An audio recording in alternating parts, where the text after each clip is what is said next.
اپنے حق کا تقاضا کرنا، اپنے مطالبے کے لیے احتجاج کرنا، اپنی بات کو کسی بھی دوسرے ذمہ دار فرد سے، اداروں سے، حکومتوں سے منوانا۔ گزشتہ خطبہ جمعہ میں ہم سماعت کر چکے ہیں، کسی حد تک اس کی اجازت موجود ہے، اس کی گنجائش ہے۔ اللہ کے نبی محمد الرسول اللہ صلی اللہ علیہ وسلم نے اپنے زمانہ میں لوگوں کو اس سے منع نہیں کیا، اور نہ ہی آپ نے اس پر کسی طرح کی کوئی قدغن لگائی ہے، پابندی لگائی ہے۔ لیکن اس میں دین اسلام اپنے ماننے والوں سے جن چیزوں کا تقاضا کرتا ہے، جو اپنے ماننے والوں کے لیے احکام اور اوامر عطا کیے ہیں، اپنے حق کا تقاضا کرنے میں، اپنا مطالبہ منوانے میں، اپنے حقوق کے لیے کھڑے ہونے میں، ان ساری چیزوں کی پاسداری کی جائے گی۔ ان میں سب سے بنیادی چیز یہی ہے کہ ایک فریق اگر آپ کا حق نہیں دے رہا، وہ آپ کے حق کو غصب کر رہا ہے، آپ کو ذاتی طور پر، جماعتی طور پر یہ اختیار نہیں دیا گیا، آپ کے لیے اس چیز کو حلال نہیں کر دیا گیا کہ آپ دوسرے فریق کے مال کو ہڑپ کر لیں، اس کے مال کو حلال سمجھ لیں، یا آپ اس کی عزت و آبرو پر حملہ آور ہوں اور آپ اس میں کوئی حرج نہ سمجھیں، یا آپ دوسرے فریق کے خون کے درپے ہو جائیں اور اس کی جان کا خاتمہ کر دیں۔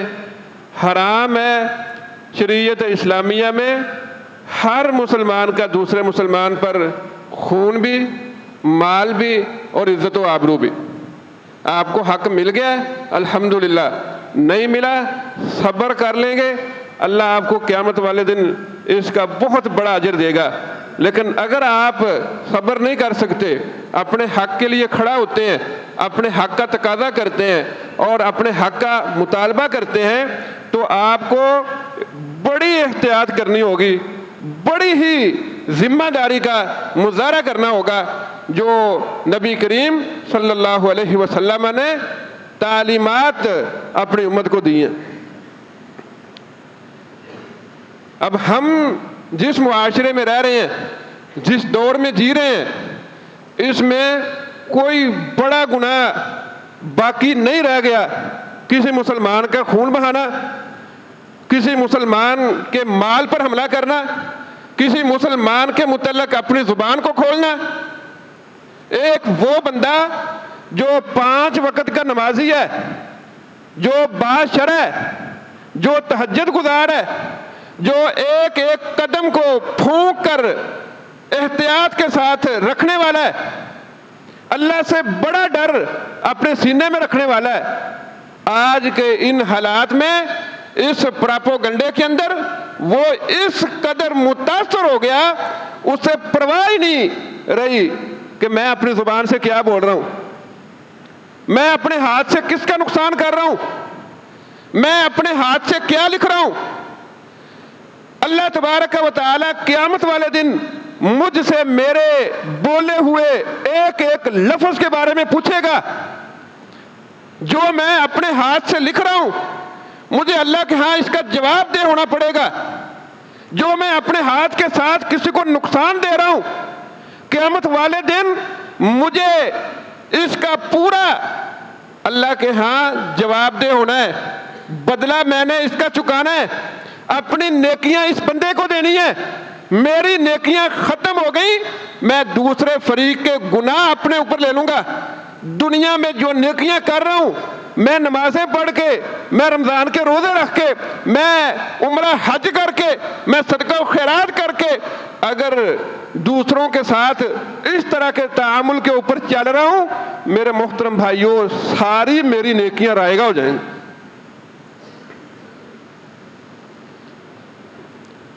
آج کے اس دور میں بڑی ہی ضرورت ہے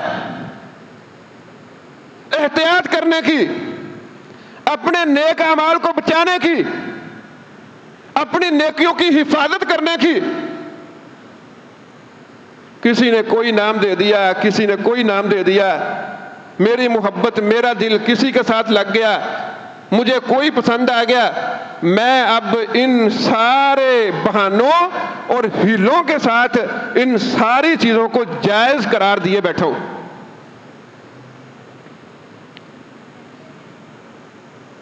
مسلک اہل حدیث کا علم بردار، جھوٹ سے نفرت کرنے والا، اور اس کے خیال میں غیبت سے مکمل بچنے والا، میں دوسروں کے اوپر الزام اور بہتان کو حرام سمجھنے والا، آج سیاسی طور پر بہت ہی دور گمراہی میں جا پڑا ہوں۔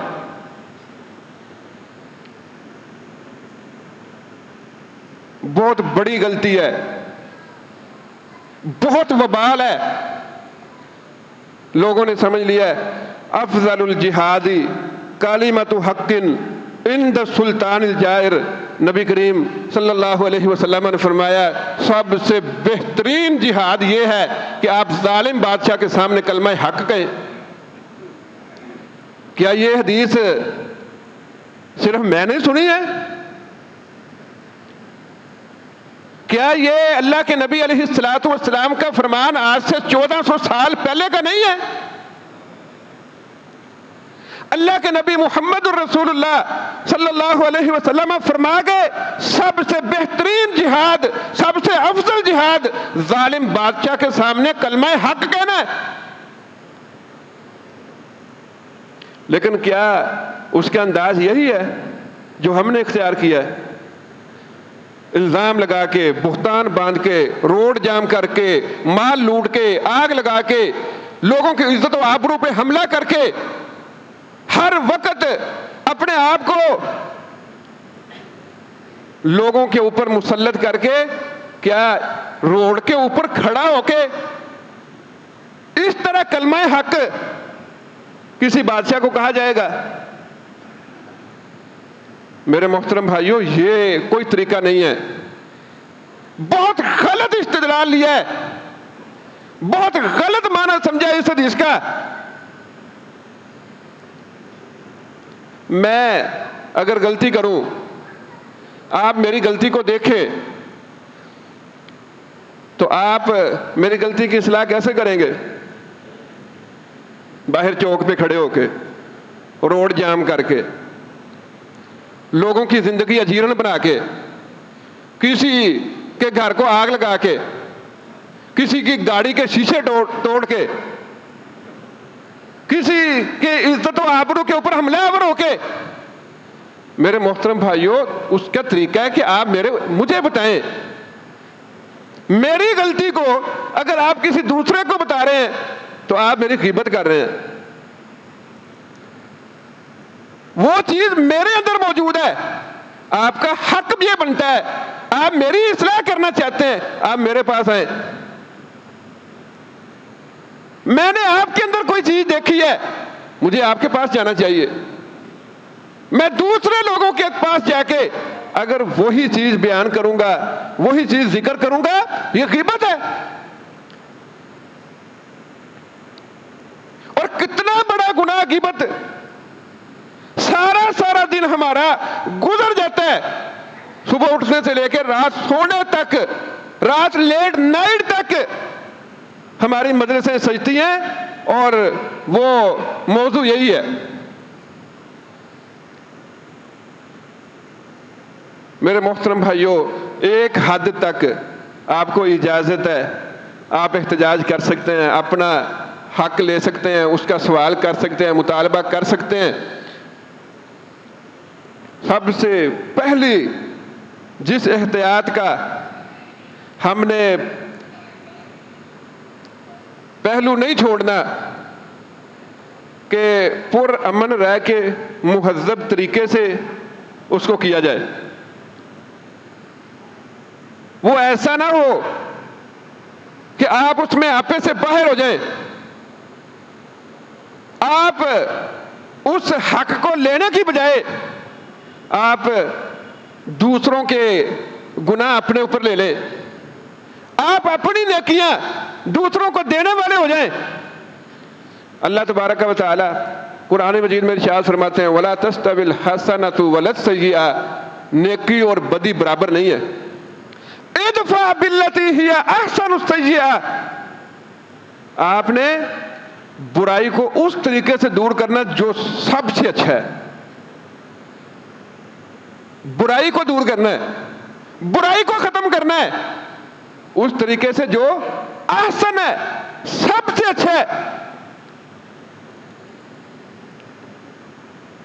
اللہ تعالیٰ نے یہ نہیں کہا کہ آپ برائی کو ختم کرنے کے لیے وہ طریقہ اختیار کر لیں جو گندا ہے. نبی کریم صلی اللہ علیہ وسلم کو اللہ نے بہترین اخلاق دے کے اس دنیا میں مبعوث فرمایا ہے. انما بعثت لاتمم مکارم الاخلاق وانک لعلی خلق عظیم.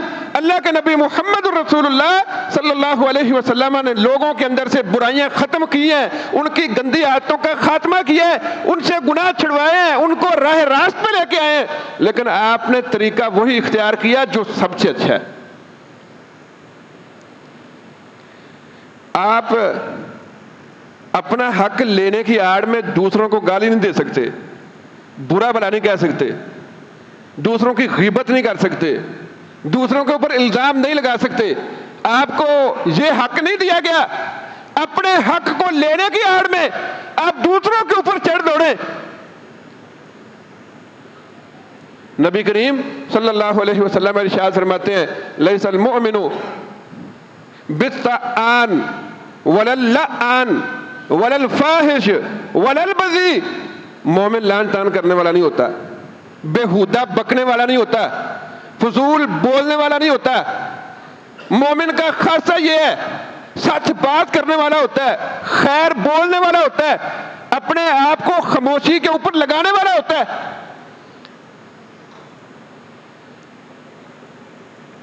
سباب المسلم فسوق, مسلمان کو گالی دینا گناہ ہے. وَلَا تَسُبُّوا الَّذِينَ يَدْعُونَ مِن دُونِ اللَّهِ فَيَسُبُّوا اللَّهَ عَدْوًا بِغَيْرِ عِلْمٍ. اللہ نے یہ کہا ہے کہ جو اللہ کے علاوہ دوسروں کو پکارتے ہیں نا, آپ ان لوگوں کو ان چیزوں کو بھی گالیاں نہ دو. ایسا نہ ہو کہ وہ جواب میں اللہ کو گالیاں دینا شروع ہو جائے. من الکبائر شتم الرجل والدی, کبیرہ گناہ ہے کہ کوئی بندہ اپنے والدین کو گالی دے. صحابہ کرام رضوان اللہ علیہ مجمعین نے پوچھا اللہ کے نبی یہ کیسے ہو سکتا ہے کہ کوئی بندہ اپنے والدین کو گالی دے؟ آپ نے فرمایا وہ اس کے والدین کو گالی دیتا ہے, وہ جواب میں اس کے والدین کو گالی دیتا ہے, اپنے والدین کو گالی دینے کا سبب یہ خود بنا ہے. موسیٰ علیہ السلام کو اللہ نے بھیجا فرعون کے پاس. کون بڑا نافرمان ہے فرعون سے, اپنے آپ کو خدا بنائے ہوئے, بچوں کا قاتل, بنی اسرائیل کو غلام بنانے والا, لوگوں کے اوپر ظلم کرنے والا. موسیٰ علیہ السلام کو اللہ نے کیا ادب سکھایا ہے؟ فَقُولَا لَهُ قَوْلًا لَيِّنًا لَعَلَّهُ يَتَذَكَّرُ أَوْ يَخْشَىٰ. کہ موسیٰ آپ نے فرعون کو دعوت دینی ہے, اپنے بھائی ہارون کو ساتھ لے کے جاؤ, نرم بات کرنی ہے. اللہ نے تو فرعون کو سخت بات کرنے کی اجازت نہیں دی, تو اپنے بھائی کو کیسے آپ کہہ سکتے ہیں سخت بات؟ اس کو کیسے کہہ سکتے ہیں برا بھلا؟ اس کو کیسے گالی دے سکتے ہیں؟ آپ کا گالی دینا وہ کیسے جائز ہو جائے گا؟ آپ اپنے حق کو لینے کی آڑ میں زمین میں فساد کے مرتکب نہیں ہوں گے, فساد نہیں پھیلائیں گے, امن و امان سے رہیں گے, لوگوں کو امن و امان سے رکھیں گے, زمین میں فساد نہیں پھیلائیں گے. اللہ نے فساد کو حرام کیا ہے.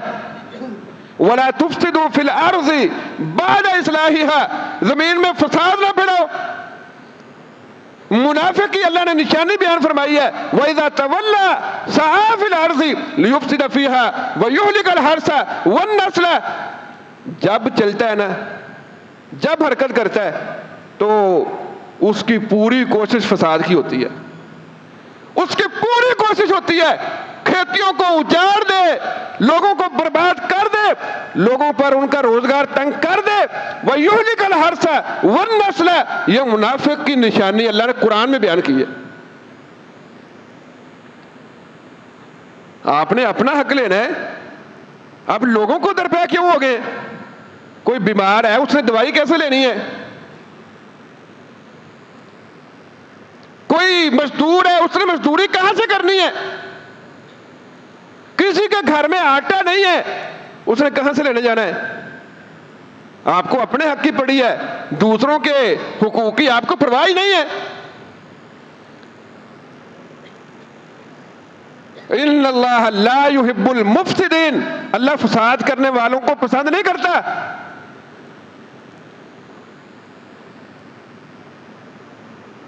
اور اپنا حق لینے کی آڑ میں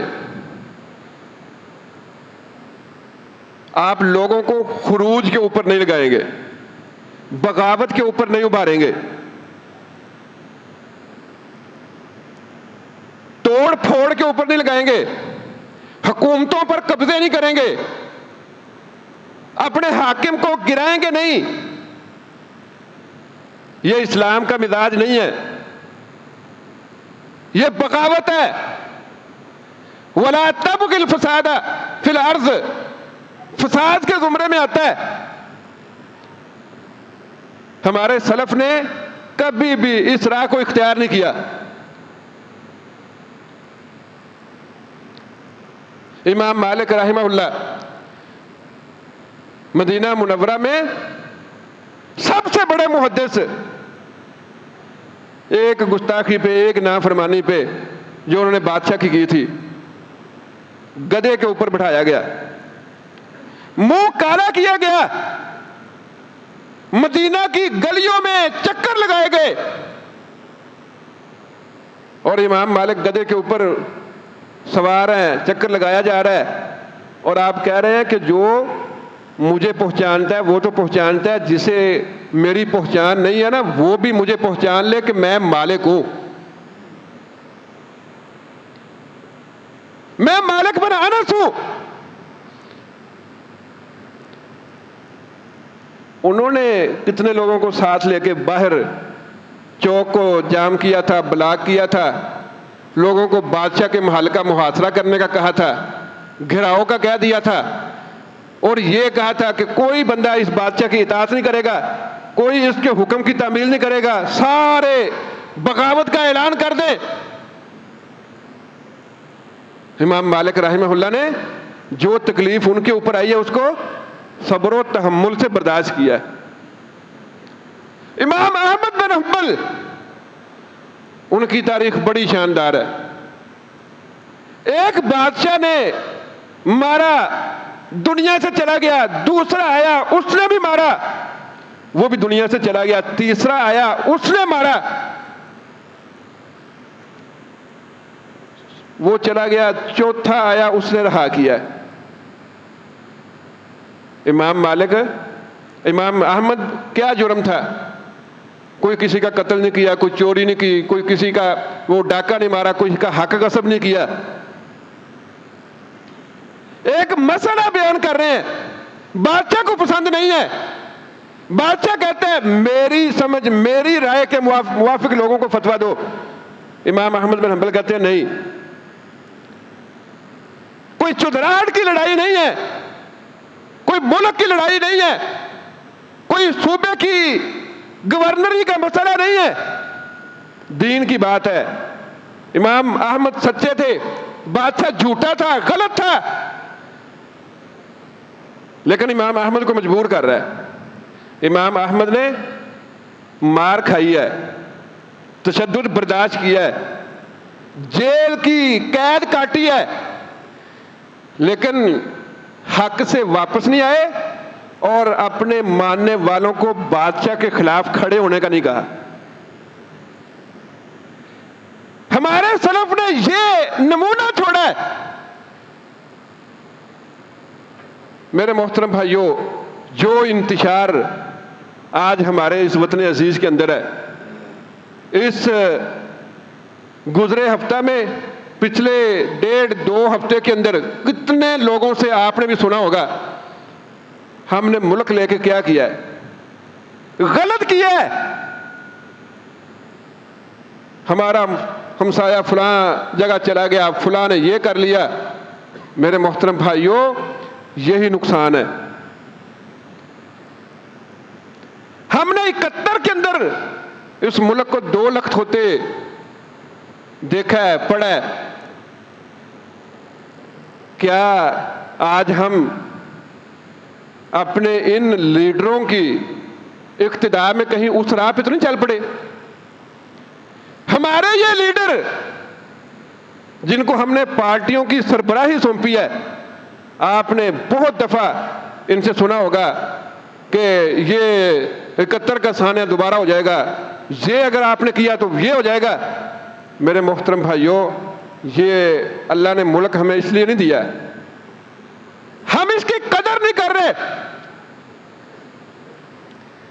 آج یہ جھگڑا ختم کرنے کی ضرورت ہے، اس انتشار سے نکلنے کی ضرورت ہے، متحد ہونے کی ضرورت ہے، اپنی ضد کو، انا کو قربان کرنے کی ضرورت ہے، اجتماعیت کو سامنے رکھ کے انفرادیت سے پیچھے ہٹنے کی ضرورت ہے. جب تک ہم یہ نہیں کریں گے اس وقت تک یہ معاملات بہتر نہیں ہو سکتے، ان کا حل نہیں نکل سکتا. ہمیں اپنی دنیا کے ساتھ اپنی آخرت کے لیے فکر مند رہنا چاہیے. کبھی بھی دنیا کے چند ٹکوں کے لیے، دنیاوی حقیر مفاد کے لیے اپنی آخرت کا سودا نہیں کرنا چاہیے. اللہ تعالی ہمارے اس وطن عزیز کی حفاظت فرمائے. ہم قبر میں جائیں گے، اللہ ہم سے نہیں پوچھے گا کس پارٹی کا ساتھ دیا تھا، لیڈر کون تھا، سچا کس کو سمجھتا تھا. جو سوال ہم سے ہونے ہیں، جو اللہ نے ذمہ داری میرے اوپر عائد کی ہے، کیا میں نے وہ سارے کام کر لیے ہیں؟ کیا میرے پاس ان سارے سوالوں کا جواب آ گیا؟ کیا جو ذمہ داری اللہ نے میرے اوپر عائد کی ہے، ایک گھر کی، ایک ادارے کی، ایک دکان کی، ایک وہ چھوٹے سیٹ اپ کی جس کا میں ذمہ دار ہوں، کیا میں اس میں انصاف کر رہا ہوں؟ اللہ تعالیٰ نے قرآن مجید میں ہمیں تعلیم دی ہے، وَلَا يَجْرِمَنَّكُمْ شَنَآنُ قَوْمٍ عَلَىٰ أَلَّا تَعْدِلُوا، کہ آپ کو کسی قوم کی دشمنی اس بات پر نہ ابھار دے کہ آپ انصاف سے ہٹ جاؤ. اعدلوا، انصاف کرو، هُوَ أَقْرَبُ لِلتَّقْوَىٰ، یہ تقویٰ کے زیادہ قریب ہے. آج ہم انصاف کے اوپر کھڑے نہیں ہیں. کونوا قوامین بالقسط شہداء للہ.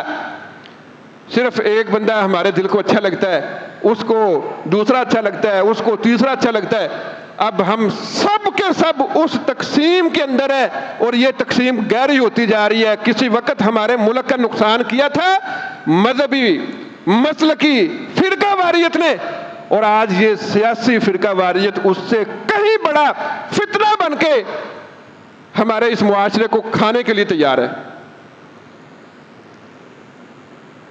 میرے محترم بھائیوں، ہم نے یہ دیکھا ہے، ایک ہی کام ہے، جب وہ حزب اقتدار میں لوگوں نے کرنا ہوتا ہے ان کا موقف اور ہوتا ہے. جب وہی لوگ حزب اقتدار میں آتے ہیں ان کا اسی کام کے بارے میں نقطہ نظر اور ہوتا ہے. ان کا حق نہیں ہے، ان کا مفاد ہے، ان کی ضرورت ہے. اگر کسی جگہ پہ روڈ جام کرنا، کسی جگہ پہ چوک کو بند کرنا، کسی جگہ پہ دھرنا دینا، کسی جگہ پہ لوگوں کا نقصان کرنا، کسی جگہ پہ اس حکومتی نظام سے بغاوت کر لینا، اگر یہ درست ہے، جائز ہے، اور ہم اس کو کرتے رہے ہیں، تو جب حکومت میں آئے تو پھر اس وقت ان چیزوں کی نفی کر دیں، ان کا نقصان بیان کرنا شروع کر دیں۔ حکومت میں اور ہے اور اپوزیشن میں ہم اور ہیں۔ یہ تفریق بہت گہری ہے، یہ فرق بہت زیادہ ہے۔ آج ہمیں اس تفریق سے نکلنا ہے۔ جس چیز کو ہم سمجھتے ہیں حق ہے، اس کے ساتھ کھڑے ہونا ہے، اور حق وہی ہے جو اللہ اور اس کے رسول محمد کریم صلی اللہ علیہ وسلم نے بتا دیا ہے۔ اس سے ہم دور ہٹ کر ان ساری تقسیموں کے اندر بہت زیادہ دنس چکے ہیں۔ آج ہم واپس آ جائیں، قرآن کے ساتھ جڑ جائیں، اللہ کے نبی محمد الرسول اللہ صلی اللہ علیہ وسلم کے فرمان کے ساتھ جڑ جائیں، ان لوگوں کے ساتھ جڑ جائیں جن کو اللہ نے قرآن اور حدیث کی نعمت سے مالا مال کیا ہے۔ یہ ملک اللہ کی نعمت ہے، اس کی قدر کر لیجئے۔ وہ ادارے جو اس کے لیے کوشش کر رہے ہیں، آپ ان کے ساتھ مخلص ہو جائیے، اور آپ یہ دیکھیں کہ جن لوگوں کے پاس یہ نعمت نہیں ہے، ملک نہیں ہے، آزادیاں نہیں ہیں، آزادیاں تھی چھن گئی ہیں، تو ان لوگوں کو پوچھا جا سکتا ہے، ان کو دیکھا جا سکتا ہے، ان کی زندگی کا مشاہدہ کیا جا سکتا ہے، اور اس وقت سے پناہ اللہ کی مانگنا یہ بہت زیادہ اس وقت کرنے والا کام ہے۔ اللہ کے نبی محمد الرسول اللہ صلی اللہ علیہ وسلم اللہ سے پناہ مانگا کرتے تھے، اللہم انی اعوذ بک من شماتۃ الاعداء، یا اللہ میں تجھ سے پناہ مانگتا ہوں کہ میرے دشمن وہ میرے اوپر ہنسے، میرے دشمن میرے نقصان کو دیکھ کے خوش ہوں۔ آج ہم پریشان ہیں، ہم دکھی ہیں، ہم تکلیف کے اندر ہیں، ہم اذیت برداشت کر رہے ہیں، اور ہمارا دشمن ہم پہ ہنس رہا ہے، وہ خوشی منا رہا ہے۔ میرے محترم بھائیوں، بہت بڑا لمحہ فکریہ ہے ہمارے لیے۔ ہم اپنے صحیح کو سمجھیں، اپنے غلط سے بچ جائیں، یہ بہت بڑی ضرورت ہے آج کی۔ اللہ تبارک و تعالی ہمیں بات کو سمجھنے کی، اس پر عمل کرنے کی توفیق عطا فرمائے۔ اقول قولی ھذا واستغفر اللہ لی ولکم ولسائر المسلمین۔